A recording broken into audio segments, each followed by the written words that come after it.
चतराल मुल्कों से मुहतरम कैफ़ी बेगाल साहब ने सवाल किया है। उनका सवाल ये है कि अगर कोई शख्स नमाज़ पढ़ रहा हो तो नमाजी के आगे से मज़ीद कितनी सफ़े छोड़कर गुज़रने की इजाज़त है।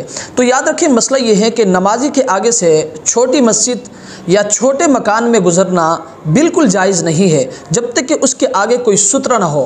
हाँ, अगर नमाजी के आगे कोई सुतरा रखा हुआ है तो सुतरे के आगे से गुज़रने की इजाज़त है, लेकिन याद रखें सुतरा और नमाजी के दरमियान से गुज़रने की इजाज़त नहीं है। लेकिन अगर बड़ी मस्जिद या बड़ा मकान हो या खुला मैदान हो तो इतने आगे से गुज़रने की इजाज़त है कि अगर नमाजी यानी नमाज़ पढ़ने वाला नमाज में अपनी नज़र वो सजदे के मकाम पर रखे तो उस सूरत में नमाजी के सामने से गुज़रने वाला शख्स उसको नज़र ना आए। इसका अंदाज़ा उलमा ने यूँ लगाया है कि नमाजी जिस सफ़ में खड़ा है उस सफ़ के अलावा मज़ीद 3 सफ़े छोड़कर उसके आगे से गुज़रने की इजाज़त है। लेकिन याद रखें ये हुक्म उस सूरत में है कि अगर मस्जिद बड़ी हो या मकान बड़ा हो या खुला मैदान में हो। लेकिन अगर मस्जिद छोटी है या छोटा मकान है तो उस सूरत में नमाजी के आगे से गुज़रने की इजाज़त नहीं है। अल्लाह तबारक व तआला हमें समझने की तौफ़ीक़ अता फ़रमाए।